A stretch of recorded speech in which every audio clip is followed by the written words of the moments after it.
एक बार फिर से आप सबका स्वागत है आपके अपने YouTube चैनल स्पिन एकेडमी में। तो दोस्तों, कुछ टेक्निकल इश्यूज की वजह से हमारा जो सीरीज चल रही थी वो सीरीज बीच में ब्रेक डाउन हो गई है। तो वापस कंटिन्यू करते हैं, है ना। इसके लिए माफी चाहते हैं क्योंकि थोड़ा सा टेक्निकल इश्यूज आ गया है माइक को लेके। अब यार क्या है कि जो माइक हमारे पास है उसकी बैटरी जो है इतनी नहीं चलती है। वन एंड हाफ और 2 आवर के अप्रोक्स में चलती है। तो करेंगे उसका भी, आप सपोर्ट कीजिए तो वो भी हो जाएगा, है ना। तो प्लीज, आपको पिछला वाला वीडियो पसंद आया है, आपकी हेल्प हुई है, आपको समझ में आया, तो प्लीज सबसे पहले तो आप इसे शेयर कीजिए, और सब्सक्राइब नहीं किया है तो प्लीज सब्सक्राइब कीजिए, और लाइक जरूर कीजिए यार, है ना। लाइक से हमें भी पता लगता है कि कितने बच्चों को ये चीज पसंद आ रही है। तो चलिए, यहाँ तक की बात अपन ने कर ली थी कंप्लीट। तो ये तो हो गया था दोस्तों, ये कंप्लीट हो गया था ना। ये वाला हो गया था, ये भी हमने कर लिया था। ये क्वेश्चंस कंप्लीट हो चुके थे। नेक्स्ट इसकी भी बात हो गई थी, इसकी भी बात हो गई थी, है ना। इस पे चल रही थी बात लास्ट वाले पे ना। तो लास्ट वाले पे यही कहानी थी कि ऑक्सीडाइजिंग एजेंट ये तो हो गया था, क्रोमियम वाला तो। अच्छा, ये भी कंप्लीट हो गया था। ओके, हाँ, ये कंप्लीट हो गया था। यहाँ पर मैंने ये बात कर ली थी कि कॉपर जो है उसका एक्सट्रीमली पॉजिटिव क्यों होता है। तो ये एलिमेंट्स दिए, इन पे कमेंट करना है, आपको आंसर देना है ना। तो देखो, यहाँ पर कॉपर पूछ रहा है, कॉपर हैज एक्सेप्शनली पॉजिटिव क्यों है। तो भाई ये, क्योंकि एक्सेप्शनली इसलिए बोल रहे हैं, सारे तो कुछ अलग दिशा में चल रहे हैं, ये एक अकेला है जो कुछ अलग ही मोड़ ले लेता है। मतलब जितने बाकी सब थे उनके पोटेंशियल, इलेक्ट्रो पोटेंशियल वैल्यू जो थी, रिडक्शन पोटेंशियल वैल्यूज, वो सारी की सारी रिडक्शन पोटेंशियल वैल्यूज नेगेटिव आ रही थी। क्या आ रही थी? नेगेटिव आ रही थी, नेगेटिव, है ना। नेगेटिव आ रही थी। ये एक ऐसा था कॉपर जिसकी पॉजिटिव वैल्यू आ रही थी। कैसे आ रही थी? पॉजिटिव। और कितनी आ रही थी? 0.34 वोल्ट आ रही थी। उसका रीजन बता दिया था, ऐसा क्यों आ रहा था, ठीक है। उसके बाद आपका था which element is a strong reducing agent, ये भी बात हो गई थी कि हाँ, मैं यही बोल रहा था आपसे कि अपन ने पढ़ा हुआ है। जब मैंने पढ़ाया तब मैंने बोला क्या, क्रोमियम पर फोकस रखना। क्रोमियम से क्वेश्चन पूछता है तो क्रोमियम से क्या है कि क्रोमियम +2 से +3 में चला जाता है। क्यों? क्योंकि इसकी ये ऑक्सीडेशन स्टेट कैसी है? स्टेबल है। कैसी है बेटा? स्टेबल है। तो क्रोमियम +3 की स्टेबल है। अगर आपने +2 में लिया है तो वो सीधा किस में भगने की कोशिश करेगा? उसकी स्टेबल ऑक्सीडेशन स्टेट में जाएगा, है ना। तो क्रोमियम जो है वो +3 में होता है, इसीलिए क्या करेगा, ये एक इलेक्ट्रॉन गेन करेगा और लूज करेगा। क्या करेगा? लूज करेगा और +3 में चला जाएगा। और जो लूज किया हुआ इलेक्ट्रॉन है, ये किसी की जाके हेल्प करेगा, उसको रिड्यूस करेगा, इसीलिए इसे रिड्यूसिंग एजेंट में, यानी स्ट्रॉन्ग रिड्यूसिंग एजेंट की फॉर्म में यूज करता है। यस, जिंक जिंक जो है, जिंक +2 सोल्ट और कलरलेस। कलरलेस क्यों होता है? क्योंकि zinc zinc element does not contain any type of the unpaired electron, they are completely fully filled d orbitals, है ना। इनकी जो है complete fully filled d orbitals होते हैं, किसी भी टाइप का इसमें अनपेड इलेक्ट्रॉन नहीं होता है। जब अनपेड इलेक्ट्रॉन ही नहीं है तो भैया ये कैसे कलर शो करेगा? क्योंकि कलर शो करने के लिए, मेल्टिंग पॉइंट के लिए, एटॉमाइजेशन एनर्जी के लिए, which one is the responsible? The unpaired electron is responsible। ध्यान रखना। तो यहाँ पर अनपेड इलेक्ट्रॉन नहीं है तो इसकी जिंदगी में कोई कलर नहीं है। ओके, डीडी ट्रांजिशन पॉसिबल नहीं होता है। यस, तो आइए नेक्स्ट की बात करते हैं। Which one of the following first row transition element is accepted to have the highest third ionization enthalpy? देखो, आयनाइजेशन एंथैल्पी की बात चल रही है। Highest third ionization enthalpy, first नहीं, सेकंड नहीं, थर्ड नहीं, भैया आयरन है। आयरन Fe होता है और इसका 26 होता है, 3d6 4s2 होता है मेरे भाई। ये है एम, मैग्नीज है ना। क्या है? मैग्नीज है, मैग्नीज का 25 होता है। तो क्या है इसका, इसका है 3d 5 4s2 होता है। फिर क्रोमियम है, क्रोमियम इसका 24 होता है, इसका 3d 5 4s1 होता है। फिर आपका वेनेडियम है, वेनेडियम जो है उसका कितना होगा, स्कैंडियम टाइटेनियम और वेनेडियम 23, तो आपका हो गया 3d 3 4s2, 4s2 यही होता है ना। तो अब आप देखोगे कि इसमें जो है, इसमें 3d पे क्या है, तो आपको क्या चाहिए, थर्ड आयनाइजेशन एनर्जी, मतलब सर इसकी निकाल दो और इससे एक इलेक्ट्रॉन निकाल दो। तो ये चला गया किसमें, Fe+3 में। अगर ये Fe+3 में जाता है तो इसके पास क्या बचता है, 3 इलेक्ट्रॉन कम कर दो तो सर ये 5 बचेगा। ओके, इसके 3 इलेक्ट्रॉन कम कर दो, किसके, इसके, तो 2 इसमें से 1 इसमें से, सर Mn+3 में से अगर मैं कम करूंगा तो ये तो D4 हो जाएगा, D4 हो जाएगा। ठीक है, उसके बाद आपने क्रोमियम में से 3 कम करने हैं ना, क्रोमियम में क्या करना है, 3 कम, तो क्रोमियम में +3 करोगे तो 1 किससे, 2 से 3, यानी कितना बच जाएगा, 3d3 बच जाएगा, 3d3 बच जाएगा। और इसकी बात करें तो इसमें से क्या हो जाएगा, इसमें से क्या हो जाएगा, 3 कम करने हैं तो 2 इसमें से 1 इसमें से, तो भैया वेनेडियम में जो है +3 की कंडीशन में क्या बच जाएगा मेरे भाई, 3d 2 बच जाएगा, 3d 2 बच जाएगा। तो यार देखो इसमें तो ये तो पॉसिबल ही नहीं है थर्ड आयनाइजेशन एनर्जी के लिए। ओ थर्ड आयनाइजेशन एनर्जी यानी कि तीसरा इलेक्ट्रॉन निकालने के लिए ना, तो पहला दूसरा तीसरा तो 2 ही निकालो ना, तब भी तो चेक करेंगे, 2 निकालो थर्ड में कन्वर्ट करने के लिए। तो यार थर्ड में कन्वर्ट करोगे तो ये मतलब 2 जा चुके होंगे, तो 3d 6 रहेगा, ये 3d 5 रहेगा, ओके, ये 3d 4 रहेगा, ओके, 3d और ये 3 रहेगा, 3d 3 रहेगा। अब देखो भाई इसमें से एक, भाई यहाँ पर ये कौन सा है, ये है, ये है +2 वाला, +2 वाला। अब +2 में से एक इलेक्ट्रॉन निकाल के +3 में ले जाओगे कि नहीं ले जाओगे, ले जाओगे ना। ये कह रहा है थर्ड इलेक्ट्रॉन निकालने के लिए, थर्ड आयनाइजेशन एंथैल्पी चेक कैसे करोगे, थर्ड इलेक्ट्रॉन निकालने के लिए आयनाइजेशन एनर्जी तो चेक करोगे ना। जैसे कोई मेटल है, इसमें से एक इलेक्ट्रॉन निकाला, यस, तो फर्स्ट आयनाइजेशन एनर्जी ये क्या होगी, फर्स्ट आयनाइजेशन एनर्जी, यस। फिर इसमें से एक इलेक्ट्रॉन निकाला तो आपकी क्या होगी, सेकेंड आयनाइजेशन एनर्जी, कौन सी होगी, सेकेंड आयनाइजेशन एनर्जी। तो सेकेंड आयनाइजेशन एनर्जी क्या होगी, इसमें किसमें कन्वर्ट हो गया, +2 में। अब आपको Mn मेटल को 3 में ले जाने के लिए, तो यहाँ जो एनर्जी होगी वो थर्ड आयनाइजेशन एनर्जी होगी, तो इलेक्ट्रॉन तो इसमें से निकालने के लिए एनर्जी देनी पड़ेगी ना। तो अब देखो इसमें निकालने के बाद जो कॉन्फ़िगरेशन आया उसमें चेक करो, तो यार ये तो हाफ फील्ड नहीं है, ये हाफ फील्ड है, ये क्या है, हाफ फील्ड है, ये भी हाफ फील्ड नहीं, ये भी हाफ फील्ड नहीं, ये हाफ फील्ड है, तो यानी कि Mn की सबसे ज्यादा होगी, है ना, मैग्नीज की सबसे ज्यादा होगी, क्योंकि उसकी हाफ हाफ फील्ड है, क्योंकि उसकी क्या है, हाफ फील्ड है, तो इसका आंसर क्या हो गया, मैग्नीज। ठीक है ना, ध्यान रखना, +3 में लाके नहीं, वो तो आप फोर्थ आयनाइजेशन एनर्जी, अगर यहां से इलेक्ट्रॉन निकलवा रहे हो, यहां से निकलवा रहे हो, तो फिर तो आयनाइजेशन एनर्जी कौन सी हो जाएगी, फोर्थ हो जाएगी।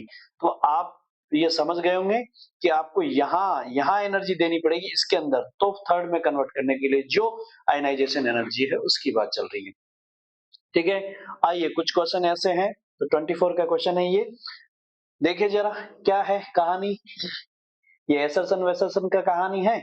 तो चलिए वहां तक तो जाओ, अपन तो सीधा एसरसन पे आते हैं। तो वो सब आपने पढ़ा होता है, पहले वाले में लिखा होता है एसरसन और reason are correct and reason is correct explanation of the assertion, both are correct but reason not correct explanation of assertion. और थर्ड में होता है आपका जो है एसरसन जो है वो ट्रू है लेकिन रीजन फॉल्स है, और फोर्थ में आपका एसरसन फॉल्स है और रीजन ट्रू है, ऐसा करके होता है। एग्जाम में जरूरी नहीं है इस पैटर्न में आए, चेंज कर दे, तो एक बार रीड जरूर कर लेना, है ना। हाँ होगा लगभग ऐसा ही। तो चलिए क्या है, सेपरेशन ऑफ, ये तो आप डी ब्लॉक, चलो डी ब्लॉक का ही है। Zirconium and hafnium is difficult, separation करना इसका क्या है, डिफिकल्ट है। एंड रीजन क्या है इसका, जर्कोनियम और hafnium have similar radii due to the lanthanum contraction. अरे यार सही तो बात है, ये किसका कॉन्ट्रैक्शन है, लेंथेनम कॉन्ट्रैक्शन। अभी बात की थी ना कि इन दोनों को सेपरेट करना मुश्किल है, क्योंकि उसका melting point boiling point approx लगभग सेम ही आता है ना, किसका 4D और 5D का जो है वो लगभग सेम सही आता है, क्योंकि उसकी रेडियाई भी क्या है, रेडियाई भी क्या है, सेम सी है। और क्यों है, उसका रीजन क्या है, लेंथेनम कॉन्ट्रैक्शन की वजह से। तो बिल्कुल एकदम ये बात सही है, और उसका रीजन भी करेक्ट एक्सप्लेनेशन है। मतलब आपका ऑप्शन आ गया ए, इसके अंदर क्या क्या आ जाएगा, ऑप्शन ए, दोनों ही सही है और करेक्ट एक्सप्लेनेशन है। यस, अब आपके सामने कौन आ गया है, ओके यहाँ आ गया यार। चलिए क्वेश्चन सुनो, generally transition metals and their salts are colored due to the due to the presence of unpaired electron in metal ions, which of the following compounds are colored। भाई आपको अनपेड इलेक्ट्रॉन चेक करना है, बात खत्म। इसको check करोगे, इसको check करोगे, करो। ZnSO4 है, अगर इसे सेपरेट करोगे यानी तोड़ोगे तो Zn+2 में मिलेगा, बिल्कुल। Cu2Cl2, इसको अगर तोड़ोगे तो आपको यहाँ पर ऑक्सीडेशन स्टेट +1 मिलेगी, तो Cu जो मिलेगा वो +1 में मिलेगा। और टाइटेनियम जो है वो ऐसे ही दिख रहा होगा आपको कि टाइटेनियम कौन से ऑक्सीडेशन स्टेट में है, +4 में है, यहाँ से दिख रहा है ना, अलग करोगे तो। यस, अब जिंक +2 में रहता है तो 3D10 4s0 पे रहता है, तो सर इसका तो 10 जो है फुलफिल्ड है, ये तो कलर्ड नहीं होगा, जिंक तो वैसे ही कलर्ड नहीं होता है। हाँ, कॉपर जो है वो +1 में तब होता है जब उसके D10 और 4s0 होगा, है ना, क्योंकि इसका क्या होता है, कॉपर का क्या होता है, 3D10 4s1 ही तो होता है, तो एक इलेक्ट्रॉन हटा दो तो भी डी भी बचा हुआ है, मतलब सर इसका डी भी फुलफिल्ड है, तो इसमें भी पॉसिबल नहीं, अनपेड इलेक्ट्रॉन है ही नहीं। Titanium, titanium scandium, titanium vanadium, तो 22 है और +4 है, तो इसका इसका क्या होता है, टाइटेनियम का क्या होता है, अच्छा मैं दिख रहा हूँ, 3D2 4s2, और चारों के चारों उड़ा दिए, तो टाइटेनियम तो हो गया यार D0 हो गया, क्या हो गया, D0 हो गया, तो D0 है तो इसमें भी अनपेड इलेक्ट्रॉन है, लेदर के कौन बच रहा है, Mn बच रहा है, लेदर के कौन बच रहा है, Mn बच रहा है, आगे बात समझ में, Mn बच रहा है। यहाँ पर रीजन क्या है, इसमें देखो, इसमें भी D0 ही है, इसमें भी D0 है, लेकिन ये कलर शो करेगा, क्यों, क्यों शो करेगा भाई, ये कलर इसलिए शो कर रहा है, पोटेशियम परमैंगनेट पढ़ा तो था अभी, कैसा कलर होता है, पर्पल कलर होता है ना, तो कलर क्यों शो कर रहा है, ध्यान रखना, ध्यान रखना, ध्यान रखना, ये भी क्वेश्चन पूछा गया है कि कलर कैसे शो करता है, क्योंकि देखो भाई नोट करो, KMnO4, अगर आप इसे चेक करोगे तो इसको तोड़ो यहाँ से, तो आपको क्या मिलेगा, MnO4-1 मिलेगा, यही मिलेगा। तो आप Mn का नहीं पता, 4 ऑक्सीजन है, -2 है, इक्वल टू -1, तो क्या करोगे, पता करोगे तो आपको क्या मिलेगा, इसमें हो गया -8 माइनस इक्वल टू -1, तो x equal to 8 -1 and x equal to कितना हो गया, +7, और +7 होते वक्त Mn में टोटल 7 इलेक्ट्रॉन है, सर ये तो D0 का केस हो गया, ये भी क्या है, D0 का केस हो गया, तो फिर एक कलर कैसे शो कर रहा है, इसका मतलब इसमें डी ट्रांजिशन, डी ट्रांजिशन तो नहीं है, डी ट्रांजिशन नहीं है, इसके कलर कलर शो करने के लिए डी ट्रांजिशन रेस्पॉन्सिबल नहीं है, तो फिर कौन है, चार्ज ट्रांसफर, कौन है, लिगेंड चार्ज ट्रांसफर, है ना, चार्ज ट्रांसफर या ligand charge transfer, ligand charge transfer ये रेस्पॉन्सिबल है, ध्यान रखना, ठीक है। यस, आ गया 29, किधर है भाई, ओके ओके, हाँ 29, which of the following options give the correct arrangement of the atomic radii of 3D 4D 5D transition series of the element. बताओ इसका आंसर, आप फटाफट बताओ क्या आंसर होना चाहिए, इसका आंसर बता दो आप। इसका आंसर दे सकते हो यार आप आराम से, दो जरा क्या आंसर होना चाहिए, क्या आंसर होने चाहिए, आपको पता ही होगा।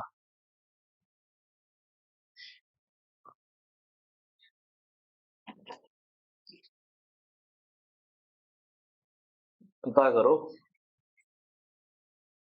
दे दिया होगा आई होप आपने आंसर। देखो बहुत अच्छा है, 3D 4D 5D अभी जस्ट बात की थी, 4D और 5D की रेडियस क्या होती है, लगभग सेम ही होती है। तो सर 3D से ज्यादा 4D की, ये तो बात सही है। 4D से 5D की नहीं, इतनी भी नहीं है, अप्रोक्स में रहती है।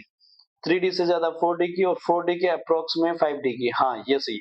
3D 4D तो बिल्कुल नहीं होती है, 3D तो ज्यादा ही कैसे हो सकती है, ये तो गलती है बात। तो बी ऑप्शन, मतलब 3D से ज्यादा 4D, 4D और 5D की अप्रोक्स सेम होती है, ठीक है ना। यस, आइए इसकी बात कर लेते हैं। ये देखो, विच of the following is amphoteric oxides. देखो मैंने बताया था आपको, याद करो, मैं पढ़ाते वक्त बोला था कि वेनेडियम पेंटाऑक्साइड को याद रखना, इससे क्वेश्चन आएगा आएगा आएगा। यस, एम्फोटेरिक की बात चल रही है, तो एम्फोटेरिक कौन होगा। देखो यहाँ तो Mn का तो जो है ना मैक्सिमम ऑक्सीडेशन स्टेट है, तो सर ये जिसका मैक्सिमम होता है तो वो तो एसिडिक है। इसका मैक्सिमम नहीं है, इसका भी मैक्सिमम है, इसका भी मैक्सिमम कितना है, +6 है। तो +6 में तो ये भी आपकी एम्फोटेरिक नहीं जाएगी, एसिडिक में जाएगी, है ना। फिर आ गया आपका क्रोमियम, क्रोमियम तो +2 में है, ओके। और क्रोमियम +3 वाला, तो क्रोमियम +2 में तो बेसिक हो गया, क्या हो गया, बेसिक हो गया। ये तो नहीं, ये नहीं। एम्फोटेरिक में जो जाएगा वो कौन जाएगा, क्रोमियम का जो जा रहा है, यहाँ पर क्रोमियम क्या है, यहाँ पर क्रोमियम क्या है, 2x + 3 × -2, तो 2x - 6 है ना, x = 6/2 = +3, ये +3 है, ये एम्फोटेरिक है। मतलब आपका क्रोमियम का +2 तो है, क्रोमियम में +2 तो है बेसिक, और +3 है एम्फोटेरिक, एम्फोटेरिक, और +6 है एसिडिक, एसिडिक। तो भाई देखो ये तो समझ में आ गया कि, और पेंटाऑक्साइड का जो है एम्फोटेरिक है, पेंटाऑक्साइड का क्या है, एम्फोटेरिक है। तो ध्यान रखना इसका ऑप्शन क्या होगा, 1 हो जाएगा, क्या होगा, 1 हो जाएगा, ठीक है। आगे बात समझ में, करेक्ट है, करेक्ट है। चलिए आगे चलिए। Yes, match the properties with the element of 3D series, 3D series के जो दिए, इधर दिए हुए एलिमेंट है, इधर प्रॉपर्टी मैच करो। क्या है, लोएस्ट एंथैल्पी ऑफ एटमाइजेशन। अब ध्यान रखना इस बात को, मैं पहले भी बोला था, जब मैं पढ़ाया था तब जिंक के बारे में बोला था, तो याद करना क्या है, ये सबसे लोएस्ट एंथैल्पी ऑफ एटमाइजेशन किसकी होती है, जिंक की होती है। क्यों, क्योंकि उसमें अनपेड इलेक्ट्रॉन नहीं होते हैं, इसीलिए वहां पर एटम जो ट्रैक्शन बॉन्ड है, उसके जो बॉन्ड है वो बहुत ही कम होते हैं, वीक बॉन्ड टाइप के होते हैं, इसीलिए वो क्या है, लोएस्ट एंथैल्पी ऑफ एटमाइजेशन होती है, ठीक है। वहां से आराम से निकाला जा सकता है, ठीक। फिर आ गया, so maximum number of the oxidation state, सबसे ज्यादा ऑक्सीडेशन स्टेट कौन सा करता है, मैग्नीज करता है 3D में, तो यस, ठीक है ना। तो आपका फर्स्ट का क्या है, आर, तो फर्स्ट का आर, फर्स्ट में आर इसमें नहीं है, ये गया ये गया, फर्स्ट में आर इसमें है, हाँ। फिर सेकंड का क्या हो गया, क्यू, सेकंड में इसमें तो ऐसे है क्यू, यानी फर्स्ट ऑप्शन हो गया। ऑप्शन ही पूरे नहीं देखने, है ना, ऑप्शन से ही पूरे नहीं देखने हैं। और ट्रांजिशन एलिमेंट वाली जो है वो स्कैंडियम है, देखो यहाँ पर ही आ गया, transition metal that does not form coloured compound, कौन सा ऐसा है जो कलर्ड कंपाउंड, वैसे ट्रांजिशन मेटल कौन है, स्कैंडियम, बोला था ना मैंने, स्कैंडियम। और किसमें होती है, स्कैंडियम +3 में होती है, अकेली अकेली ट्रांजिशन मेटल है जिसकी ऑक्सीडेशन स्टेट सिंगल होती है, और कितनी होती है, +3। अनपेड इलेक्ट्रॉन ही नहीं है तो कहाँ होगा, कलर्ड ही होगा। तो ये बात भी ध्यान रखना, आगे कहीं और घुमा फिरा के क्वेश्चन पूछ लिया जाए और कुछ नहीं पता ये पता है तो इससे आप आंसर्स लगा सकते हो। ठीक है भाई, चलिए आगे चलते हैं। तो ऑप्शन क्या हो गया आपका ए। ठीक है, नेक्स्ट देखिए, नेक्स्ट क्या है आपका, ये है जर्कोनियम, तो उसका एटॉमिक नंबर दिया है, एंड हाफनियम वो भी दिया हुआ है, are transition series metals of the group 4। ठीक है, they are found together in the nature and are difficult to the separate. बिल्कुल यार, है ना, ये साथ में होते हैं और इनको डिफिकल्टी होती है सेपरेट करने के लिए। इसका मेन रीजन क्या है ना, almost identical radii of the atom, हाँ, element belong to the same group, नहीं सेम ग्रुप, हाँ, ये क्या है, जर्कोनियम और हाफनियम है ना, तो जरा निभा, जरा जरा निभा, निभा और ला हफ्ता वारी सेम ग्रुप में नहीं हुए, है ना, तो सेम ग्रुप में कौन है, जर्कोनियम के नीचे लेंथे नम है, तो सेम ग्रुप में तो नहीं है। तो आपको क्या चाहिए, करेक्ट रीजन चाहिए। ठीक है, तो सेम ग्रुप में कहा हुआ, ये तो गलत हो गया। ठीक है, एलिमेंट पीरियड में भी सेम नहीं है तो ग्रुप में भी सेम नहीं है। The elements belong to the adjacent period, है ना, जो एलिमेंट जो है टू एडजेसेंट पीरियड, क्या पड़ोस के पीरियड में है, एडजेसेंट पीरियड में है, हाँ पीरियड तो एडजेसेंट है। ठीक है, और ये रीजन फॉर, अच्छा आपको रीजन देना है ना, हर एक चीज को बताना है। ठीक है ठीक है, ये तो थ्योरेटिकल क्वेश्चन है आपका। ये कह रहा है which of the follow reason for the above statement, अच्छा कौन सा रीजन है, ठीक ठीक ठीक, एबीसी में ही सही है। The presence of the same number of unpaired electrons in both element, अब जब सेम ग्रुप का नहीं है तो नंबर ऑफ अनपेड इलेक्ट्रॉन भी सेम नहीं होनी चाहिए। ठीक है, और इनका क्या है, almost identical radii of the atoms, radii जो है इसकी वो सेम है, पर आइडेंटिकल नहीं होनी चाहिए ना, आइडेंटिकल लिखा हुआ है, ऑलमोस्ट सेम है, आइडेंटिकल नहीं बोलेंगे। तो the element belong to the adjacent period, adjacent मतलब पड़ोसी पीरियड से है क्या, हाँ सी ऑप्शन इसका अप्रोप्रिएट जा रहा है, ये ध्यान रखना। तो ए मुश्किल है इसका, इसका क्या है, ये होना चाहिए। अब ये आइडेंटिकल नहीं होना चाहिए, यहाँ होना चाहिए था सेम, है ना, ऑलमोस्ट सेम है, ऑलमोस्ट आइडेंटिकल का मतलब तो बिल्कुल एकदम, तो वो थोड़ा सा दिक्कत कर जाएगा। ठीक है, हाँ ये क्वेश्चन में थोड़ा कंफ्यूजन रह सकता है बट इसके हिसाब से ये जाना चाहिए। पीरियड पूछा है, ग्रुप पूछा होता तो, हाँ पीरियड पूछा है, ठीक है ना, ग्रुप में तो नहीं होता है, एडजेसेंट ग्रुप में तो नहीं, ऊपर के ग्रुप, ग्रुप में तो ऊपर है वो, डिफरेंट ग्रुप में है, ग्रुप तो डिफरेंट है लेकिन पीरियड तो एडजेसेंट है ना, तो ये सही है। कैमेनोफोर इज कलर ड्यू टू, हाँ अभी जस्ट मैंने बोला था, कैमेनोफोर का कलर का रीजन क्या है, डीडी ट्रांजिशन नहीं, क्योंकि उसमें अनपेड इलेक्ट्रॉन ही नहीं, तो क्या है, चार्ज ट्रांसफर है, तो मैंने जस्ट अभी समझाया आपको, charge transfer from ligand to metal, coordination में पढ़ते हैं चार्ज ट्रांसफर वाली बातें।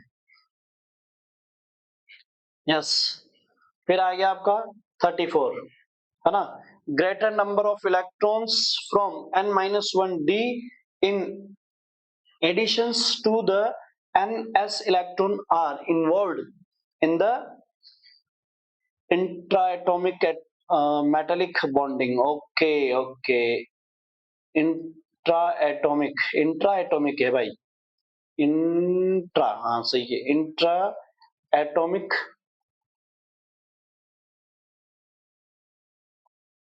Metallic bonding, which of the following cases is result above the of the above statement, बताओ कौन सा होगा, कौन सा होगा, greater number of electrons from, किसके पास n माइनस डी, यानी डी के लिए बोल रहा है ना,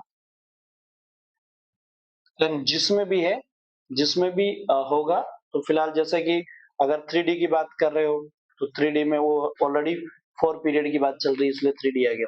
हाँ, चलिए। Addition to the ns electron are involve in the intra metallic bonding listed, कौन सा होगा बताइए जरा। कहाँ गया? हाँ, वेनेडियम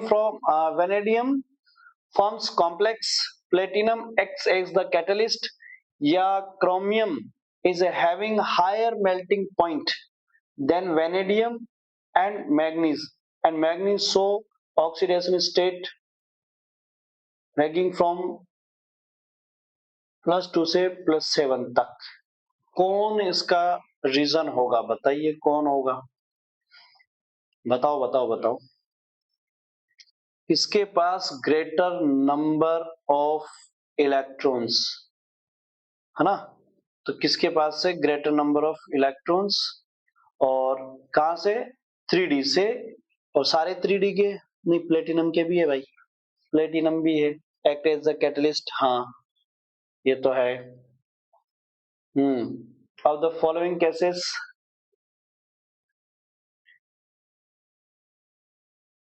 तो देखो इंट्रा एटॉमिक बॉन्डिंग कौन सा इन्वॉल्व होगा? तो वेनेडियम जो है, वेनेडियम वेनेडियम ये रहा, ये है तुम्हारा 23, वेनेडियम 23, तो 3D3 होता है इसमें, ठीक, और 4s1, मतलब ये है। Platinum act as the catalyst, complexes, vanadium form complexes, और platinum act as the catalyst, ये भी ठीक है। Chromium is having higher melting point then vanadium और मैग्नीज, क्रोमियम, हाँ ये होगा। कारण कारण क्या है कि आपके पास सबसे ज्यादा नंबर ऑफ अनपेड इलेक्ट्रॉन इसी के पास है। किसके पास? 4s1, कितने पूरे? 6 है। कितने पूरे? 6 है ना? तो सबसे ज्यादा मेटेलिक यही होगा। हाँ तो यही है भाई तुम्हारा, तो यही है। क्रोमियम है high melting point then vanadium and manganese, chromium सबसे ज्यादा रखेगा, बिल्कुल रखेगा क्रोमियम, ये बात एकदम सत्य है ना? और यहाँ पर भी देखो ये क्या बोल रहा है, इंट्रा एटॉमिक मेटेलिक बॉन्डिंग, जिसमें ज्यादा होगी उसी का तो मेल्टिंग पॉइंट ज्यादा होगा भाई, उसी का तो ज्यादा होगा, तो सी ऑप्शन होगा। चलिए, which one among the following metals of 3D series has lowest melting point, इसमें से कौन सी, है ना, मेटल है जो 3D series has lowest melting point, अभी जस्ट बताया था मैंने, बताओ कौन होगा, कमेंट करके बताओ कौन होगा। लोएस्ट जिंक बताया था ना अभी, क्योंकि इसके पास नंबर ऑफ अनपेड इलेक्ट्रॉन नहीं होते हैं। यस, 36 पे आओ। From the elements of the 3D series, है ना, give below which element shows the maximum number of oxidation state, ये तो किसको नहीं पता होगा, सबको ही पता होगा, मैग्नीज। ये तुम्हारा एसरसन वेसरसन आ गया है, एसरसन पे आंसर दीजिए जरा, क्या होगा? Transition metal have high enthalpy of atomization, होता है? हाँ, ट्रांजिशन मेटल है हाई एंथैल्पी ऑफ एटोमाइजेशन रखेगी, क्योंकि उसके पास नंबर ऑफ अनपेड इलेक्ट्रॉन ज्यादा है। The greater number of unpaired electron in the transition metals result in weak metallic bond, ये देखो देखो, ऊपर वाली बात एकदम सत्य है, नीचे वाली बात अगर तुम अधूरी पढ़ के चले गए तो तुम इसका आंसर लगा दोगे ए, और जबकि इसका आंसर ए नहीं है। क्यों? क्योंकि greater number of unpaired electron in transition metals, हाँ बिल्कुल ये बात सत्य है, पर रिजल्ट देखो, result in weak metallic bond नहीं, नंबर ऑफ अनपेड इलेक्ट्रॉन इतने ज्यादा है तो वीक नहीं भैया, यहाँ सिर्फ क्या होना चाहिए, स्ट्रॉन्ग, इसीलिए ये बात क्या हो जाएगी, इसने वीक दी है तो इसीलिए आपका रीजन हो गया गलत। तो assertion true and reason is false, C option होगा इसका, मतलब इसका क्या होगा? सी होगा, सी, है ना, सी होगा। आइए इसकी बात करते हैं, magnetic moment value of the actinoids are lesser than the theoretically predict values. ठीक है, actinoid elements are strongly paramagnetic, ये भी सही है, हाँ ये भी सही है, आर पैरामैग्नेटिक ये भी सही है, पर दोनों ही चीजें जो है ना एक दूसरे को एक्सप्लेन नहीं कर रही है, मतलब इसका आंसर क्या होना चाहिए, बी। इसका आंसर क्या होगा, बी। इसका आंसर होगा बी, ठीक है ना। दोनों बातें सही है, magnetic values of the actinoids are lesser than the theoretically predict. ठीक है, ये पढ़ेंगे अभी, एफ ब्लॉक से क्वेश्चन है, पर ये बात दोनों ही सही है, पर एक दूसरे को एक्सप्लेन नहीं कर रही है। चलिए 47, देखो सेम क्वेश्चन आ गया यार वापिस से। अब की बार पहले उसने बिना ऑक्सीडेशन स्टेट के दिया था, अब की बार उसने ऑक्सीडेशन स्टेट में लाकर दिया है, तो बस ये छोटे छोटे चेंजेस करके वो क्वेश्चन बना के दे देता है। Identify the ion which is, तो बताओ पहला वाला है, उसका आंसर बताओ। सीबीएसई में 2020 में क्वेश्चन पूछे, देख लो। स्ट्रॉन्ग रिड्यूसिंग एजेंट कौन है, स्ट्रॉन्ग है क्रोमियम, क्रोमियम+2, क्रोमियम+2 ए, यानी कि क्रोमियम+2। Okay, unstable in aqueous solution, ये जरूर ध्यान रखना, अनस्टेबल कौन है एक्वस सॉल्यूशन में, कॉपर+1 है, कॉपर+1 सॉल्यूशन में जो है अनस्टेबल है, ठीक है। और कॉपर प्लस ये जो है ये तो अनस्टेबल है, और Cu+2 जो है एक्वस सॉल्यूशन में क्या है, स्टेबल है, क्या है, स्टेबल है। Strong oxidising agent, strong oxidising agent कौन है इसमें से, बताओ। स्ट्रॉन्ग ऑक्सीडाइजिंग एजेंट कौन है इसमें से, Mn, कौन है, Mn, है ना, ये है, ये किसमें भगने की कोशिश करेगा, Mn+2 में जाने की कोशिश करेगा, खुद रिड्यूस होगा, क्योंकि इसकी Mn+2 क्या है, स्टेबल है, स्टेबल है। तो अगर 3 में है, चाहे 3 में हो, 4 में हो, 7 में हो, सीधा किस में क्या आएगा, ये Mn+2 में आएगा, ये इसकी मोर स्टेबल है इसलिए। तो अगर आएगा तो इलेक्ट्रॉन एब्जॉर्ब करेगा, मतलब लेगा, गेन करेगा। अगर इलेक्ट्रॉन गेन कर रहा है तो ये किसी ना किसी से इलेक्ट्रॉन छीन रहा होगा, तो उसके लिए ऑक्सीडाइजिंग एजेंट का काम कर गया, ठीक है ना। यस, अब क्या है आपके सामने, ये सीबीएसई का आया हुआ क्वेश्चन है, भैया 24 का क्वेश्चन है, ये किया था क्या अपन ने, ठीक है। हाँ, अटेम्प्ट एनी 5, कोई 5 करने हैं, कितने दिए हैं इसने, 1 2 3 4 5 6 7, 2 वरदान में है, 2 वरदान में, और ये 5 नंबर का क्वेश्चन है, 5 चीजें पूछी, एक एक मार्क्स की है सब, ठीक है ना। Why zinc is not regarded as transition element?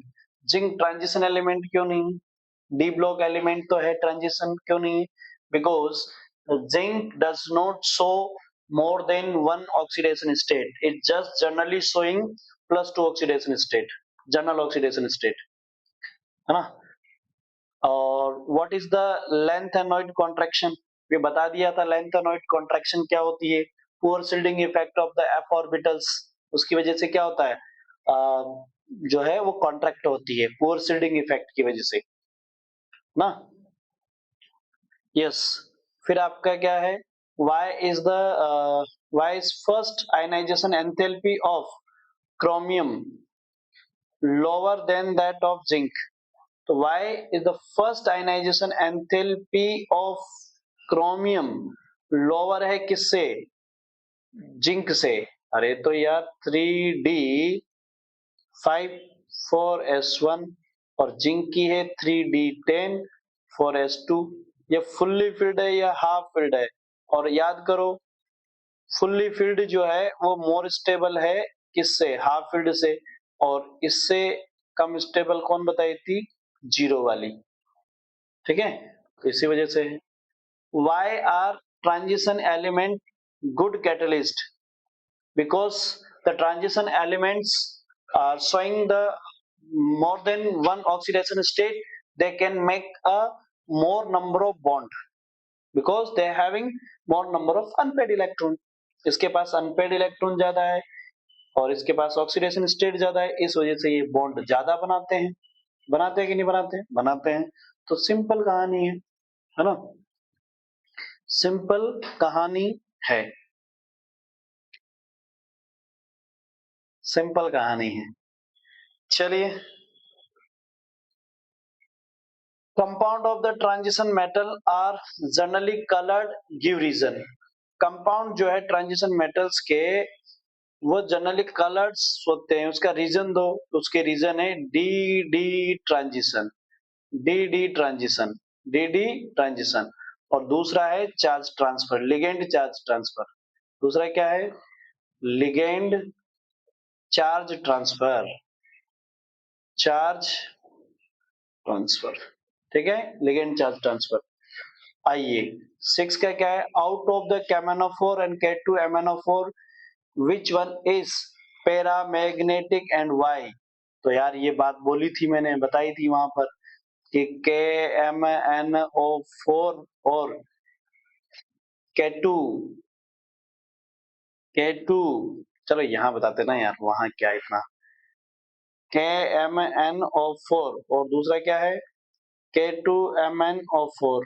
तो बस यार आपको तो ऑक्सीडेशन स्टेट निकाल देना है। इसे तोड़ोगे तो यहाँ मिलेगा आपको KMnO4 माइनस, और इसे तोड़ोगे तो आपको मिलेगा KMnO4 माइनस 2। x निकालो, इसका क्या हो जाएगा? Plus 4 into minus 2 equal to minus 1। इसका निकालोगे तो क्या हो जाएगा? x plus 4 into minus 2 equal to minus 2। तो ये कितना हो गया? x plus sorry minus x minus 8 equal to minus 2। तो हो जाएगा x 8 माइनस 2 इक्वल टू हो गया प्लस 6। और इसमें करोगे तो क्या जाएगा? x equal to 8 minus 1, x equal to plus 7। ये क्या है? प्लस 7। तो इसमें प्लस 7 है, इसमें प्लस 1 है, इसका मतलब इसके पास अभी भी क्या है? d में 1 इलेक्ट्रॉन है और इसमें नहीं है। तो ये तो क्या है? ये तो क्या है? डाया। और ये क्या है? पेरा। क्या लिख दोगे? KMnO4 इज द डाया और K2MnO4 इज पैरामैग्नेटिक। तो आउट ऑफ क्या है? K2MnO4 is a paramagnetic. Why? Because it is contain one electron, है ना? one unpaired electron, ऐसे लिखना, one unpaired, not one unpaired electron। हाँ, कंप्लीट द फॉलोइंग रिएक्शन, इसको कंप्लीट करो। हमें पता है, क्या पता है भाई आपको? सर ये है ना, ये मैं आया तो नहीं था इसमें। हाँ चलो ठीक है, मैं थोड़ी देर के लिए अपने आप को कर देता हूँ हाइट। कर दूं? कर देता हूँ यार, यहाँ लिख देता हूँ। सर ये है ना, ये कौन सी ऑक्सीडेशन स्टेट में है? और अली निकाल सकते हो, 2x है ना, और ये कितना का 14, यहाँ से गया 6, तो ये +6 में है। ये किसमें? +6 में। सर ये +6 से सीधी किसमें भेजनी होती है? क्रोमियम +3 में भेजनी होती है ना? तो इसको लगा दो यार 2, कंप्लीट करनी है ये। तो मैं आगे रिएक्शन ही लिख रहा हूँ, आगे रिएक्शन ही लिख रहा हूं मैं। यहाँ पे लिख दूं ना सीधा, ये एरो में इधर ले आता हूँ, इधर यहाँ लिख देता हूँ। तो आ गया 2 क्रोमियम +3, यस, प्लस आपने क्या देखे? 14 हाइड्रोजन देखे, हाँ, तो बस 14 को 7 में कन्वर्ट कर दो H2O लगा के, बात खत्म। बस इसने जितना दिया उतना ही करना है अपन को भी, इसने जितना दिया उतना ही करना है अपन को। 6 इलेक्ट्रॉन का लेन देन हो चुका है ना? 6 इलेक्ट्रॉन का लेन देन हो चुका है, ठीक है ना? ये 6 इलेक्ट्रॉन लेके ही तो ये +6 से +3 में गया है, +6 से +3, एक ने 3 लिए तो दोनों टोटल कितने लगे? 6 इलेक्ट्रॉन हो गया। इतना ही करना है, जितना उसने दिया उतना ही आंसर करना है। बोलो समझ आ गई क्या? आ गई ये बात, रिएक्शंस कैसे लिखनी है का डन। तो प्लीज लाइक कर दीजिए सेशन को, और अगर आपने सब्सक्राइब नहीं किया है तो सब्सक्राइब कीजिए। एक दो दोस्तों को और बुलाइए, उनको भी बोलिए, थोड़ा सपोर्ट चाहिए, है ना? आप ही तो हो यार मेरे दोस्त जो हेल्प करोगे इस बात में, तो सपोर्ट तो जरूरी है। हम आपका, आप हमारा सपोर्ट कीजिए। Yes, account for the following ना, अगर आपको हेल्प हो रही है, अच्छा लग रहा है तो जरूर कीजिएगा। Zinc, cadmium, mercury are considered as a D block element but not transition elements. ये तो अभी जस्ट बोला है ना यार, अभी जस्ट देखो 20 में।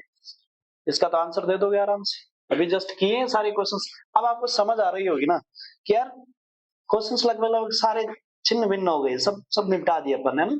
ये क्वेश्चंस कर लोगे आराम से। ये डील किया हुआ अभी जस्ट क्यों है, क्योंकि दे does not show a more number of oxidation state, है ना, या more than one type of oxidation, ये इससे ज्यादा शो नहीं करती है, एक से ज्यादा। तो ये डी ब्लॉक है, ट्रांजिशन नहीं है। ट्रांजिशन की खूबी क्या है, एक से ज्यादा वेरिएशन ऑक्सीडेशन स्टेट शो कर। Zinc is not a considered as a transition element. वही बात ऊपर वाली पूछ ली, वहां सबके साथ, यहाँ अकेले के साथ बता दिया क्या चाहिए इसके लिए। यस, सेकंड क्वेश्चन 2 मार्क्स का है। What are the transition element. Transition elements क्या होते हैं, write two characteristics of the transition elements. दो कैरेक्टरिस्टिक्स बताओ ट्रांजिशन एलिमेंट्स के, बताओ। All transition elements are D block elements, but all D block elements are not transition elements. The transition element, because the transition element showing more than one oxidation state, they are having a more number of unpaired electrons. No? That's why they are having a high melting points. Characteristics में उनका use लिख लो क्या, mostly they can form the complexes, they can use as a catalyst, they can make alloy। तो यार मतलब बहुत सारी चीजें लिखने के लिए, इतनी सारी चीजें पढ़ी तो थी। ट्रांजिशन मेटल्स, है ना, कलर्स भी शो करेगी ये, तो बहुत सारी चीजें मैंने सुना, तो दो बोली है मैंने, तो कितनी बता दिया, है ना। Which property of the transition metals enable them to behave as a catalyst. Which property, कौन सी प्रॉपर्टी है जो ट्रांजिशन मेटल्स को enable them to behave like a catalyst, catalyst के जैसा काम करती है, कौन सी है भाई। High melting point, high ionisation enthalpy, alloy formation and variable oxidation state. बताओ बताओ बताओ कौन सी होगी। ये तो उसकी कैरेक्टरिस्टिक्स बता रहा है, लेकिन ट्रांजिशन मेटल है जो variation as a catalyst use करती है। अभी इतनी देर से तो मैं बोल ही रहा था क्या, वेरिएबल ऑक्सीडेशन स्टेट शो करती है ना, वेरिएबल ऑक्सीडेशन स्टेट तो डी है। यस, फिर आ गया which of the following is a strong oxidising agent. बोलो स्ट्रॉन्ग ऑक्सीडाइजिंग एजेंट में कौन यूज होगा, स्ट्रॉन्ग ऑक्सीडाइजिंग एजेंट में कौन यूज होगा भाई। ये तो +3 में स्टेबल है तो ये तो जाएगा नहीं, ये भी +3 में है तो जाएगा नहीं, ये भी इसमें है तो जाएगा नहीं। तो आपको पता है Mg जो है, सॉरी Mn जो है, वो Mn+2 इसका मोर स्टेबल होता है, +3 नहीं, तो ये बग किस में जाएगा, यानी कि आपका ऑप्शन है, ये ऑक्सीडाइजिंग एजेंट के लिए यूज किया जा सकता है। इधर अच्छा जी, हाँ है भैया। assertion reason, transition metals having high melting point, हाँ, transition metals have completely filled d orbitals। ओ हो, completely filled होती है क्या, नहीं, completely filled नहीं होती है ना, यही तो इसका कारण है, तो ये तो आ गया गलत। ये तो completely filled नहीं है, completely filled होगी तो फिर वो कैसे ऑक्सीडेशन स्टेट दिखाएगा, कैसे अनपेड रखेगा, अनपेड है ही किस लिए। तो आपके पास इसमें से क्या हो जाएगा, this is true, this is false, and C option इसमें दिया नहीं क्या, सी में क्या था, assertion is true, assertion is true and reason is false, reason is false। ठीक है, चलिए आगे।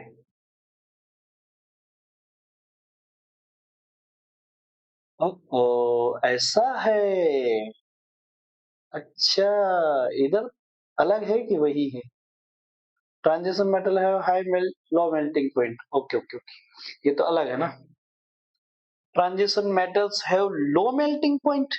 ट्रांजिशन मेटल लो रखती है क्या? अरे जितने नंबर ऑफ इलेक्ट्रॉन्स होते हैं, अनपेड इलेक्ट्रॉन्स होते हैं, उसी के वजह से तो मेल्टिंग पॉइंट हाई होता है। ये तो गलत हो गई बात। तो आपका तो यार असर्शन है ना गलत है। तो ढूंढो, इसमें असर्शन क्या दिया है? ट्रू दिया है। इसमें असर्शन ट्रू दिया है। इसमें असर्शन करेक्ट दिया है। अरे इनकरेक्ट वाला तो एक ही है। मैं तो आगे का क्यों पढ़ूं? अरे मैं आगे का क्यों पढ़ूं जब मुझे पता है इनकरेक्ट वाला assertion statement he D A only एक है, दूसरा तो है ही नहीं, है ना। क्योंकि देखो यहाँ असर्शन को क्या बताया हुआ है? करेक्ट बताया हुआ है। यहाँ असर्शन को क्या बताया हुआ है? करेक्ट। बस रीजन एक्सप्लेन नहीं हो रहा। यहाँ असर्शन को क्या बताया गया है? करेक्ट। बस एक ही तो है असर्शन को इनकरेक्ट वाला। जब आपको ऐसा मिल जाए तो फिर आगे जाना ही। involvement of greater number of n minus 1 and ns electrons in the interatomic metallic bond। बिल्कुल बिल्कुल, तो आपका रीजन सही है, सही है। चलिए नेक्स्ट पे आइए। the the incorrect statement about the interstitial compound। incorrect statement बताना है। they are chemically reactive, they are very hardest, hard तो होती है। they are retain metallic conductivity, they have high melting point। हाँ मेल्टिंग पॉइंट भी high है, ये भी हाई है। दे रिटेन मेटेलिक कंडक्टिविटी, हाँ मेटेलिक कंडक्टिविटी होती है। इनकरेक्ट स्टेटमेंट है ना इंटरस्टेशियल कंपाउंड, यानी कि n-1 d के लिए ना, हाँ एक केमिकली रिएक्टिव, केमिकली इतने रिएक्टिव नहीं है ये, इन रिएक्टिव। तो ये होगा आपका option number 1। They are chemically reactive. इतने सोडियम पोटेशियम वो होते हैं बहुत ज्यादा, है ना। तो यहाँ पर ये होगा 6। Out of the following transition metals, out of the following transition elements they are maximum number of. देखो आंसर्स आपको ऑप्शंस के बेसिस पर देने होते हैं, ये भी ध्यान रखना है ना। तो ऐसा मत सोचना है कि मैंने तो ऐसा पढ़ लिया ऐसा हो गया। आंसर ऑप्शंस क्या है उनको कंपैरिजन करते हुए। Out of the following transition elements, हाँ फॉलोइंग ट्रांजिशन एलिमेंट्स, ठीक है। The maximum number of oxidation states कौन करेगा? सबको पता है। कितनी बार देख लो, कितनी बार क्वेश्चन पूछा गया। क्या है क्या है क्या है ये देखो भाई, इसको पढ़ो, आप आराम से पढ़ो, जितना पढ़ सकते हो पढ़ो। कह रहा है एक ग्राफ दिया गया है, पैसेज दिया गया है, और क्वेश्चन नंबर 9 से लेकर 13 तक आपसे क्वेश्चन पूछेगा। हाँ, the D block element periodic table contain the elements of the group 3 to 12 and are known as the transition element. Are known as the transition element in the journal. The electronic configuration of these elements is n-1 d1 to 10 and ns1 to 2. The d orbitals of the penultimate energy levels in their atoms receive electrons given rise to 3 rows of the transition metals 3d 4d 5d series. However, the zinc, cadmium and mercury are not regarded as transition elements. The transition elements exhibit a certain characteristics property like the variable oxidation states, complex formations, okay, formation of colors, ions and alloys, catalytic activities, etc. The transition metals are hard except zinc, cadmium and mercury and have high melting point. Got it? आओ जो कह रहा है उस पे, ये तो हमने पढ़ लिया। Question number 9। Why are zinc and cadmium and mercury non-transition element? Non-transition element क्यों ये नॉन ट्रांजिशन एलिमेंट, क्यों ये ट्रांजिशन एलिमेंट नहीं है? बताओ, नॉन ट्रांजिशन है ना, ये ट्रांजिशन थोड़ी है। क्यों है? Because they does not show more oxidation states, है ना, they are fully filled electronic configuration. तो बस इनका fully filled electronic configuration, they have a fully filled electronic configuration. Which transition metals of the 3D series does not show variable oxidation states, है ना? कौन से, which transition metals does not, 3D series does not show, the question asking about the transition metals, not non-transition metals, and does not show variable oxidation state, only one single scandium, na, it show only scandium plus 3. Yes. Why do transition metals and their compounds show catalytic activity? Why transition metals and their compounds show catalytic? Because they are showing the more oxidation states, they're having a more number of unpaired electrons, they can make a more number of bonds. ठीक है? 12. Why are melting point of the transition metals high? Why are melting point of the transition metals high? Because they are having a more unpaired electron. The transition metals having more unpaired electron, that's why they can make more number of bonds. That's why they're having a high melting point. Why is copper Cu plus 2 ion colored while zinc ion colored less in aqueous solution? Because it is the transition metal, it's not transition metal, it is non-transition metals. The copper ion having unpaired electron in a d orbitals in Cu plus oxidation state. So that's why they're showing DD transition, but zinc does not contain any type of the unpaired electron. That's why it does not show colored. Okay, got it? Okay. ये तो हमने पढ़ लिया, ये भी हो गया खत्म। चलिए आइए आइए आइए कुछ कहानी कहानी कहानी कहानी कहानी पढ़ते हैं भाई। कहानी शुरू है। ये चलो कहानी खत्म हो गई, अब तो दूसरी शुरू होगी। किया आपने कोशिश, मजा आया कि नहीं आया? बताओ यार, मजा आया? चलिए ये सब तो हमने कर लिया है। कुछ क्वेश्चंस आ रहे हैं? यस यस यस, आ रहे हैं आ रहे हैं। यस, इस पे आइए इस पे आइए इस पे आइए। इतने क्वेश्चंस करवा देंगे, इतने क्वेश्चंस करवा देंगे कि तुम मतलब पेपर में क्वेश्चन देखते ही आंसर धड़ाधड़ दोगे, है ना?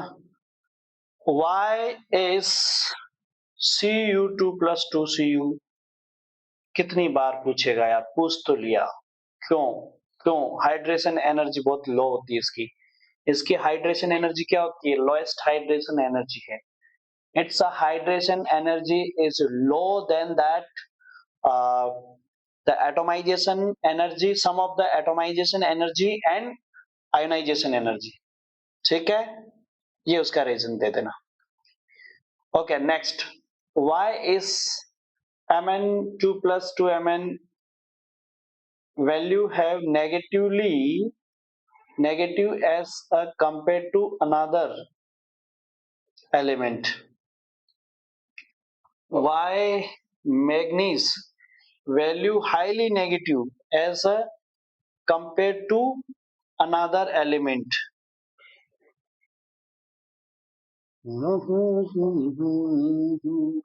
They can make more number of bonds. क्यों क्यों ऐसा होता है? तो चलिए इस क्वेश्चन के लिए तुम्हें ले चलते हैं। चलो पहले इसको देखो फिर ले चलेंगे तुम्हें ले चलेंगे। पहले इसको, थर्ड को लगाओ, थर्ड को। Which is a strong reducing agent इनमें से कौन रिड्यूसिंग एजेंट स्ट्रॉन्ग है? तभी इतनी देर से पढ़ तो रहे थे, पर क्रोमियम प्लस 2 है, क्योंकि ये इसकी stable oxidation state chromium plus 3 में भाग जाता है ना, इलेक्ट्रॉन लेके उसमें भाग जाता है, इस वजह से। बिकॉज रीजन पूछ रहा है ना, because the chromium plus 3 oxidation state is more stable, is more stable. तो भैया एक इलेक्ट्रॉन लूज करेगा तो खुद का ऑक्सीडेशन, दूसरे का रिडक्शन, खत्म, खत्म कहानी। इसके लिए तुम्हें ले चलते हैं कहां पे, और तुम्हें सैर करवाते हैं, है ना। इसके लिए तुम्हें कहां ले चलते हैं क्वेश्चंस के लिए, इस क्वेश्चन के लिए तुम्हें ले चलते हैं, ओ ओ ओ ओ तुम्हें ले चले हम इस शहर में, किस शहर में, इस शहर में, यहाँ आ जाओ, यहाँ, यहाँ आ जाओ भैया, यहाँ आ जाओ। सबसे पहले तो देखो आप, यहाँ आके देखो, ठीक है। तो ये देखो, यहाँ पर, यहाँ पर आप देखोगे, इसकी तो है ही, और एक इसकी भी है नेगेटिव, इसके अलावा और किसकी है 18, एक इसकी है, इसकी है। तो यहाँ देखो सबसे ज्यादा किनकी है, या तो टाइटेनियम की है या फिर मैग्नीज की है। तो इसका रीजन क्या है कि भाई, इसका इसलिए क्योंकि इसकी हाइड्रेशन एनर्जी क्या है, बहुत ज्यादा हाई है। इसकी हाइड्रेशन जितना ज्यादा नेगेटिव होगा, इसका मतलब उसकी हाइड्रेशन एनर्जी बहुत ज्यादा है। तो ध्यान से सुनना, इसका रीजन टाइटेनियम में, और इसमें जिससे भी आपसे नेगेटिव का पूछ ले तो उसका आंसर क्या दोगे कि उसकी हाइड्रेशन एनर्जी क्या है, हाइड्रेशन एनर्जी क्या है उसकी, बहुत हाई है। हाइड्रेशन एनर्जी क्या है, बहुत हाई है मेरे मुन्ना, ठीक है ना। तो समझ में आ गया, इसका आंसर क्यों दोगे। देखो उसमें तो क्या दोगे आंसर, कॉपर में जब पूछेगा, कॉपर में जब पूछेगा तो लोएस्ट हाइट, इसमें तो क्या है, इसमें क्या है हाइड्रेशन एनर्जी, है ना। इसमें डेल्टा हाइड्रेशन एनर्जी जो है वो क्या है, कम है, डिक्रीज है। और इसमें क्या है, इसमें जो है डेल्टा हाइड्रेशन एनर्जी जो है वो क्या है, हाई है, किससे, as compare to then sum of atomization और plus ionization, sum of atomization और प्लस आयनाइजेशन। और इसमें क्या है, इसमें इसकी हाई है, हाइड्रेशन एनर्जी हाई है, ठीक है ना। चलिए आइए, बढ़िया सा क्वेश्चन है, जबरदस्त क्वेश्चन है एक और, जो जिसके आने की संभावना अच्छी खासी बनी रहती है। देखो भाई क्या है, manganese exhibit in highest oxidation state of +7 among the 3D series of the transition elements, 3D series of the transition elements। Dimension क्या है, okay, manganese exhibit the highest oxidation state of the +7 among the 3D series of the transition element। आपको क्या देना है, reasons, reason देने हैं आपको, है ना, रीजन देने हैं, रीजन, ठीक है। तो क्यों करता है भाई ये ऑक्सीडेशन स्टेट बहुत ज्यादा शो क्यों करता है, manganese exhibit higher oxidation state क्यों शो करता है, 3D सीरीज का क्यों शो करेगा, क्योंकि इसके इलेक्ट्रॉन्स लूज जल्दी होते हैं ना, है ना। तो मैग्नीज में क्या है, हाईली नेगेटिव, हाइड्रेशन एनर्जी बहुत ज्यादा है ना, हाइड्रेशन एनर्जी बहुत ज्यादा है, तो बस फिर इसके ऑक्सीडेशन स्टेट बहुत ज्यादा चला गया। और देखो यहाँ पेयर भी नहीं हो रहा है, एक बार इलेक्ट्रॉन लूज हो रहे हैं तो अभी इसके बाद ही तो पेयरिंग स्टार्ट होती है, किसमें, डी ऑर्बिटल्स में, डी ऑर्बिटल्स में पेयरिंग इसके बाद ही होती है। Yes, transition metals and their compound are generally found to be the good catalyst. तो आंसर दे देना, हाइड्रेशन एनर्जी बहुत हाई होती है। हाईली नेगेटिव होती है, यूं बोलना, हाई नहीं हाईली नेगेटिव, क्योंकि नेगेटिव में है ना, हाँ नेगेटिव हाईली होती है, मतलब पॉजिटिव नहीं होती, नेगेटिव नहीं होती, उसमें पीछे भी ये देना, ध्यान रखना। और वो जो लो होती है, हाइड्रोजन एनर्जी लो होती है क्रोमियम सॉरी कॉपर की, वो नेगेटिवली में लो होती है ना, ये ध्यान रखना। यस, क्या आपका है, transition metal and their compound are generally found to be good catalyst in chemical reaction. यार कितनी बार बोलोगे, गुड कैटलिस्ट है ही, रीजन है ऑक्सीडेशन स्टेट इनकी बहुत ज्यादा होती है इसलिए।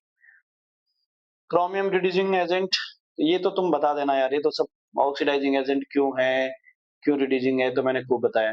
Zinc has the lowest enthalpy of atomisation, इसका भी बता दिया है, इसके पास अनपेड इलेक्ट्रॉन नहीं है, ठीक है ना, तो बॉन्ड ज्यादा नहीं बनाता है।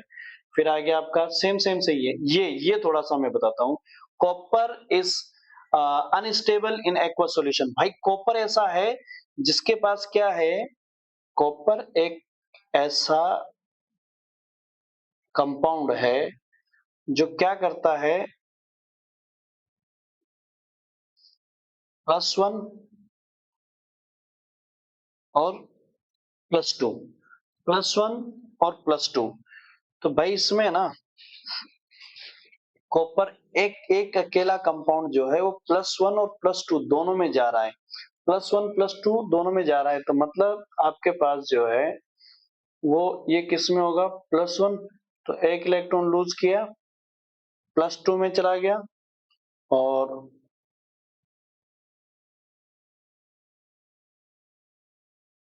इसको आप है ना, हाँ एक ही कंपाउंड है जो एक्वस में जो है किस में चला जाता है, +2 में भी चला जाता है और +1 में भी चला जाता है, +2 +1 दोनों में चला जाता है, +2 +1 दोनों में चला जाता है।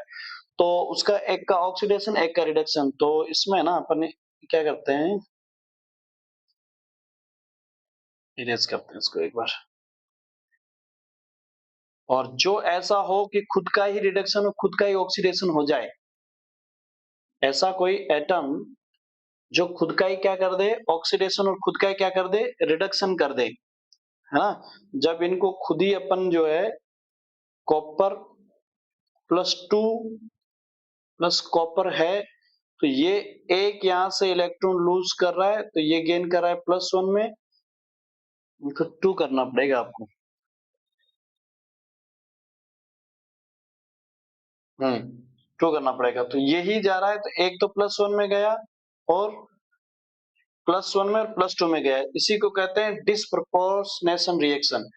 डिसप्रपोर्शनेशन रिएक्शन मतलब उसी के एलिमेंट, एक का ऑक्सीडेशन उसी से और उसी से रिडक्शन हो रहा है, एक का रिडक्शन एक का ऑक्सीडेशन यानी खुद कॉपर से ही हो रहा है, तो ऐसा कोई एलिमेंट जिसका खुद का रिडक्शन खुद का ऑक्सीडेशन हो, उस ऐसी रिएक्शंस को क्या बोलते हैं, डिसप्रपोर्शनेशन रिएक्शन बोलते हैं, और ऐसा टैलेंट किसमें, कॉपर में है, किसमें, कॉपर में है, ठीक है। तो थोड़ा जल्दी चलते हैं। How do you account for the E not values for the Mn+3 to Mn+2, हाँ जाता है, couple is much more positive than that copper+3 to copper plus minus coupling, और हाँ देखो ये तो इसमें भग के जाएगा पॉजिटिव, क्योंकि खुद जाना चाहता है, इस वजह से इसका तो पॉजिटिव आएगा वैल्यू, ठीक है। लेकिन क्रोमियम जो है वो जोर जबरदस्ती भेज रहे हो आप, वो जाएगा ही नहीं, क्योंकि इसकी मोर स्टेबल कौन है, ये है, और इसकी भी मोर स्टेबल क्या है, ये है, तो ये इसमें जो भेज रहे हो तो ये नेगेटिव वैल्यूज देंगे, जो काम जोर जबरदस्ती से होता है वो नेगेटिव वैल्यू देगा, और जो जो चाहता है उसी को कर रहे हो तो पॉजिटिव वैल्यू देगा। तो आप इसका क्या कर रहे हो, ऑक्सी नहीं, इसका तो क्या कर रहे हो, रिडक्शन, और इसका रिडक्शन करोगे तो वो नेगेटिव वैल्यूज देगा, ठीक है ना, ये नेगेटिव वैल्यूज देगा। वाई, बिकॉज मोर स्टेबल, ये भी मोर स्टेबल, ये भी मोर स्टेबल से अनस्टेबल में भेज रहे हो, जबकि अनस्टेबल से मोर स्टेबल में आ रही है, ठीक है। ये ये तो करना सिखा दिया था ना यार, बस अब कर लेना आप लोग इसको, इसको इसको बना लोगे आप आराम से ना, क्योंकि ये किस में है, तो ये Mn+2 में चली जाएगी, प्लस यहाँ पर 6 है तो 8H2O बन के आ जाएगा, है ना, तो देख लेना, और यहाँ से कार्बन डाइऑक्साइड है तो CO2 यहाँ से ये CO2 निकल जाएगा यहाँ से, बस ये हो जाएगा आपका। ठीक है, बैलेंस कर लेना आराम से, इससे पहले मैंने खूब सारी बैलेंस करवाई। यस, ये क्या है, इसको आप करना, इसको आराम से आप करना है ना, इसको आराम से आप करना है। यहाँ NO2 की जगह जो है आपका O2 यहाँ से NO3 में कन्वर्ट होगा, ये NO2 से किस में होगा, NO3 में होगा। यहाँ 6 है तो 3H2 कर देना, या Mn कर देना। यहाँ तो ये तो अभी जस्ट आपने पहले की हुई है, क्रोमियम +3 से यहाँ +3 में पहुंचा देना, और यहाँ 7H2 में पहुंचा देना, 7H2 में पहुंचा देना, ये भी मैंने किया हुआ है पहले, अभी जस्ट किया हुआ है। सो देख लो, आप तो समझो कि रिपीट कितने हो रहे हैं। इसके भी आंसर आप देना, ये क्वेश्चन आपके लिए होमवर्क है, दे दोगे इसके आंसर्स। इतने सारे क्वेश्चंस कर लिए, अब तो दे दोगे, ठीक है ना, दे देना। ये क्या है, right the balance chemical equations. ये देखो, ये क्वेश्चन कितना बढ़िया है, right the balance chemical equation involve in the preparation of the KMnO4 और MnO2। याद करो, मैंने ये रिएक्शन करवाई हुई है, पिछले लेक्चर में करवाई हुई है ना, पिछले लेक्चर में करवाई हुई है। ये लो यार, इसमें यहां से लिखना सीधा, ये देखो देखो तो प्रिपरेशन मेथड की बात कर रहा है वो, किसकी कर रहा है, प्रिपरेशन मेथड की। तो इसके प्रिपरेशन मेथड में ये रहा, है ना, ये प्रिपरेशन मेथड ये रहा, ठीक है ना, ये रहा, ये तीनों ही प्रिपरेशन मेथड है, ठीक है। तो ये लिख लेना सीधी,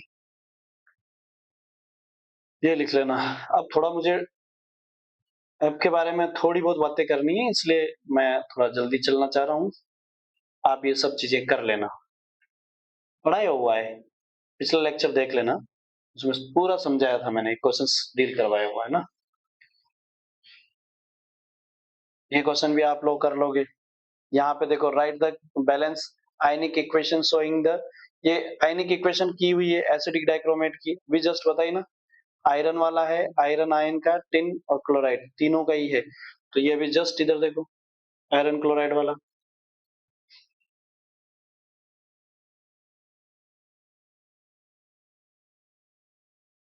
ये देखो, यहाँ पर देखो, यहाँ पर प्रिपरेशन मेथड है, और ये तो प्रिपरेशन मेथड के बाद अपन जो है बैलेंसिंग में करेंगे एसिडिक में। तो आपको किसका करना है, आयरन का करना है, ये आयरन का रहा, ये H2S का रहा, है ना, ये HCl का रहा, ये एसिडिक मीडियम में, ठीक है। ये सारे KI का ये रहा, Cl2 का, टिन का ये रहा, टिन का पूछा हुआ ये रहा, टिन का, ठीक है ना। आई होप कि अब समझ में आ गई होगी बात। तो अपन थोड़ा आगे बढ़ते हैं।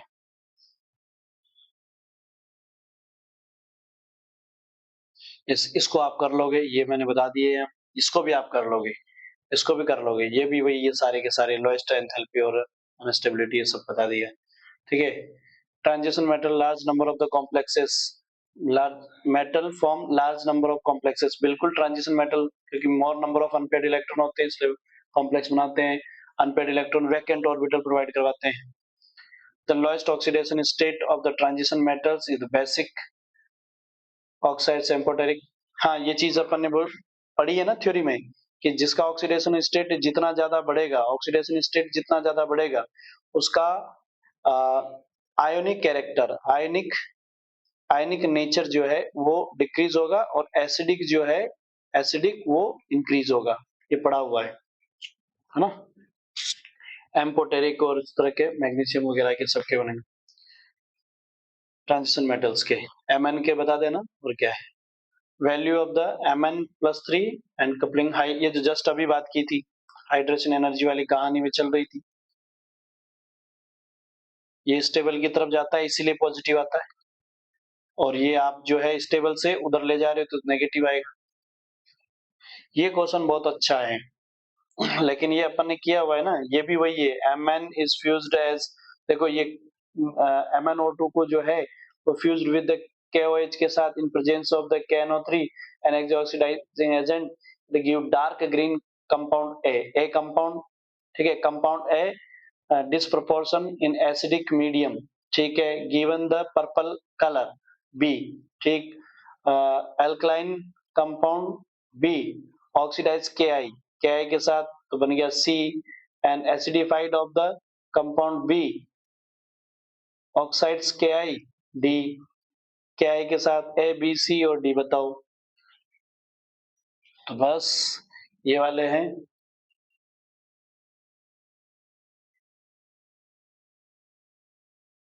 हाँ, कंप्रेशन KOH के साथ पूछा था, तो ये रहा, है ना। तो एसिडिफाइड ये आपका A, फिर इससे किया तो ये आपका B, ठीक है। और जब इनको फिर अपन अलग अलग जगह पर कर रहे हैं, HNO3 के साथ पूछा था ना, HNO3 के साथ पूछा है, तो HNO3 के साथ पूछा है, पर्पल कलर देगा तो HNO3 के साथ देखो, देख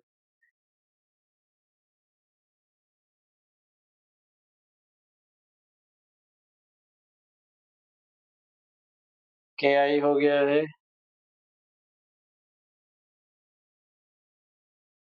ये रहा HNO3 के साथ, ये रहा, है ना, ये रहा, ये वाला लिख देना उसमें, ठीक है। ये वाला एसिडिक मीडियम में पूछा है ना उसने, तो एसिडिक मीडियम के साथ यानी कि इसको ये दोनों जो है वो यहाँ होंगे और फिर ये बन जाएगा, ठीक है ना। ABC करके आप इसको ट्राई करना पूरा इसी से, और लेक्चर मेथड पढ़ लेना पूरा, मैंने जो थ्योरेटिकल पढ़ाया उसके अंदर सारी डील करवाई। अब कुछ क्वेश्चंस आप लोग डील करना, है ना, ये आप कर लोगे आराम से। इसका आंसर भी आप दे दोगे ना। Lengthenite contraction is due to the increase lengthenite contraction shielding 4F की shielding है। The most common and stable oxidation state of the lanthanum common होता है +3, D ब्लॉक का जो है कॉमन ऑक्सीडेशन स्टेट +2 और F ब्लॉक का कॉमन ऑक्सीडेशन स्टेट +3 से होता है, ठीक है। All the lanthanides are showing the, ये सब अपन थोड़ा सा F ब्लॉक पे लेक्चर ही दूसरा लेके आए क्या, F ब्लॉक पे लेक्चर ही दूसरा लेके आते हैं यार, है ना, क्योंकि मुझे F ब्लॉक पढ़ाना है ना, अभी F ब्लॉक पढ़ाएंगे पहले आराम से, और फिर आपके लिए अलग से लेक्चर लेके आएंगे, क्योंकि टाइम की होगी कमी, इसलिए इसमें तो मुश्किल हो पाएगा F ब्लॉक को पढ़ना और पढ़ाना। तो अपन ऐसा करते हैं, अपन अलग से सेशन लेते हैं और उसमें फिर F ब्लॉक अपन को पढ़ना है पूरा, और उसी में पॉसिबल हो पाएगा, छोटा रहेगा ये, है ना। F ब्लॉक को अपन आधे घंटे 1 घंटे के अंदर फिनिश कर देंगे। तो आज तक ही आज का सेशन यही फिनिश करते हैं अपन, और फिर बात करते हैं F ब्लॉक एक नए सेशन के अंदर। तो देखो यार, अपने आप में इस बार क्वेश्चंस इतने किए हैं, कुछ क्वेश्चंस मैंने आपके भरोसे छोड़े हैं, क्योंकि क्वेश्चंस ऑलरेडी अपन लगभग डील कर चुके हैं। तो ये क्वेश्चंस आप करना, है ना, और मिलते हैं नेक्स्ट सेशन में। लेक्चर थोड़ा लंबा भी ज्यादा हो जाएगा, नहीं तो फिर वैसे ही ये हो गया लगभग ज्यादा टाइम का ना। तो चलिए दोस्तों, मिलते हैं F ब्लॉक के साथ में, और तब तक के लिए बाय बाय, टेक केयर, और प्लीज लाइक कीजिए, शेयर कीजिए, सब्सक्राइब जरूर कीजिए, आपका मोटिवेशन हमें भी चाहिए। तब तक के लिए बाय बाय, जय हिंद।